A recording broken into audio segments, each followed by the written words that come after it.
science department here at the BSC, and one of our activities is to account or to give.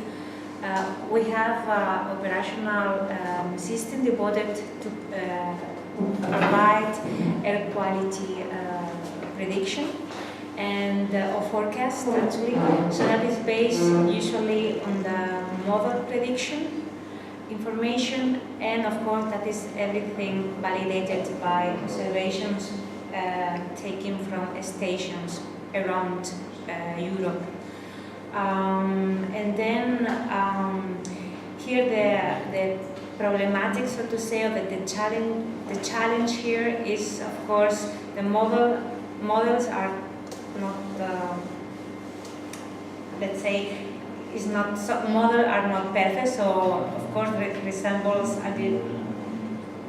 as much as possible nature, but of course there are always uncertainties. And then right now for this operational system, what we provide is the output of the model, which is actually is a concentration of ocean, for instance, and that is like a time series. So is the ocean concentration as a function of the time. That is done hourly. So that means that in 1 year you can imagine how much information you can collect there. And then each hour, of course, you have to validate with information that you extract from the station. And then here the challenge is that sometimes it happens that the station, I mean the system which provides or which provide the measurement is not, fades. So that means that for this specific hour you don't have any value. And of course all this information sometimes or many times are of course lacking of information. So you have only the information coming from the model output. So what we do usually is to, that is by historical reasons, we apply a so-called Kalman filter, which is, of course, has to be calibrated, taking into account model and observation. And then what the Kalman filter does is to correct the output of the model forecast, for instance, for tomorrow.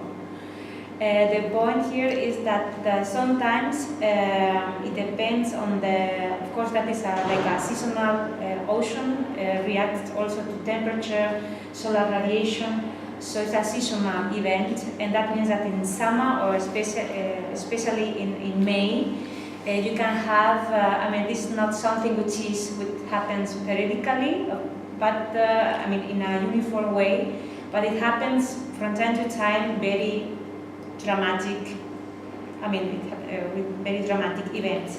The point here is that the Kalman filter is not able in such cases to really, not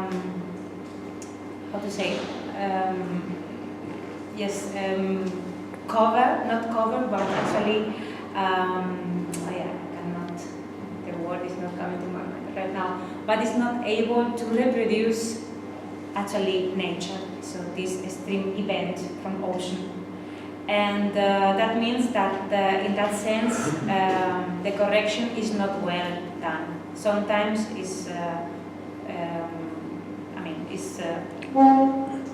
below the observation, the correction, or above the observation. So here, then, of course, since we want to provide something which might be also, with some kind of quality, and it has to be operational, of course, you have to be in mind that this has to be, if we, for instance, go for the solution will be, for instance, to use neural networks. In that case, LSTM, for instance, that is an example. But of course, here it has to provide, that has to be real, almost in real time. That means it has to be fast enough to serve as a operational measurement of forecast.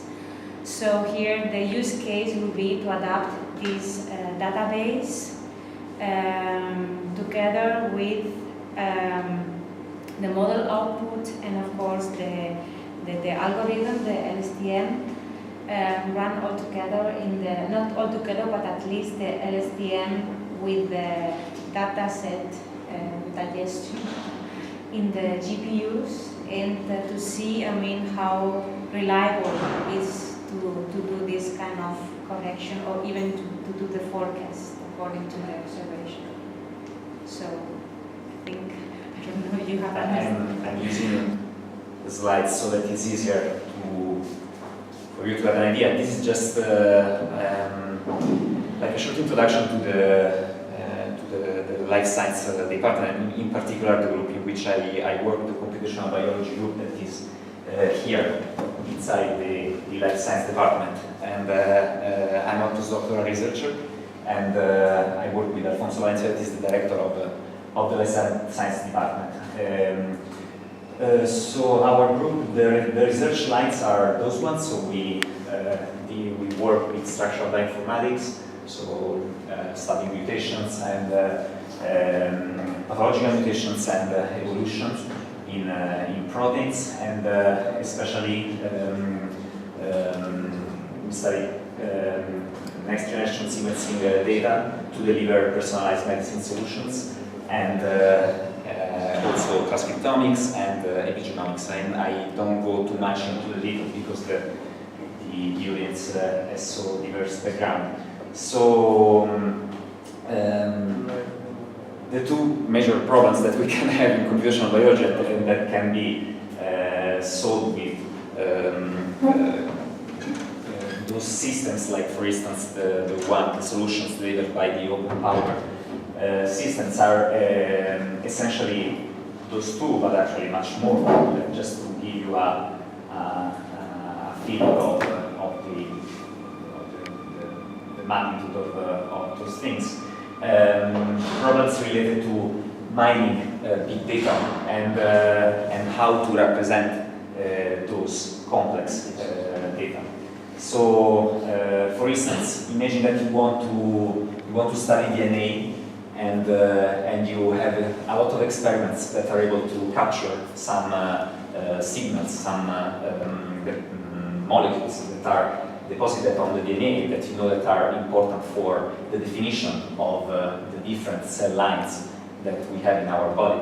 And you know, for example, that cells can differentiate, so can go through all this process in order to acquire more specific functions.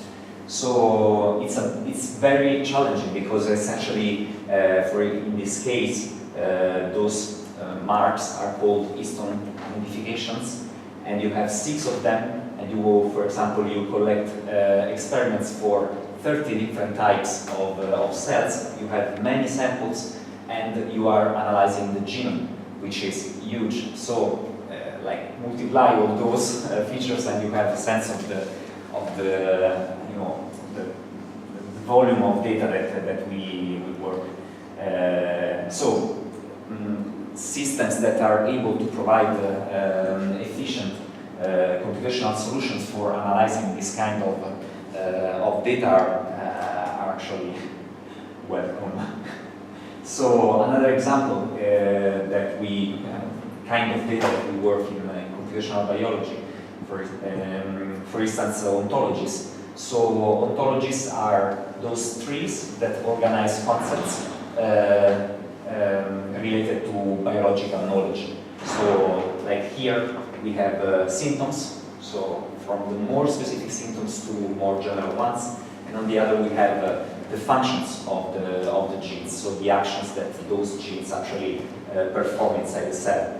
And those two objects are generally based on annotations and are generated independently. So there are some cross-references, so if you want to make those two things communicate, you have essentially to build a big graph. And so it's a very big graph, so if you want them to extract information from this, is very complicated. For instance, this ontology that is called gene ontology contains more than 600,000 annotations, and the symptoms ontology contains 11,000. So the big figure is difficult to mine.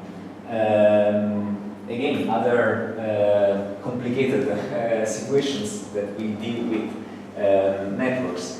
A lot of the experimental data can be represented as networks. So, for example, you can have drugs and gene expression networks, genetic variation and stuff like that. Things get even more complicated when you want to analyze all of them together, so stacking, for example, one on top of the other.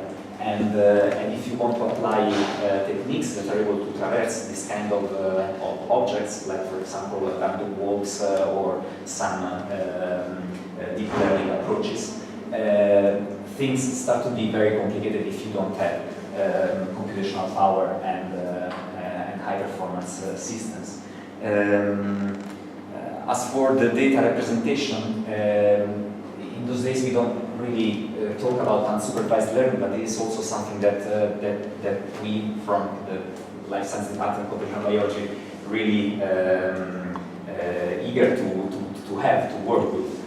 Because because most of the time you don't have the labels that, for example, we saw in those days for cars and stuff. So what you want to understand from your data is if there is an inherent structure, and so analyze them in an unsupervised way. Like, for example, in this case, in which essentially like same colors, there is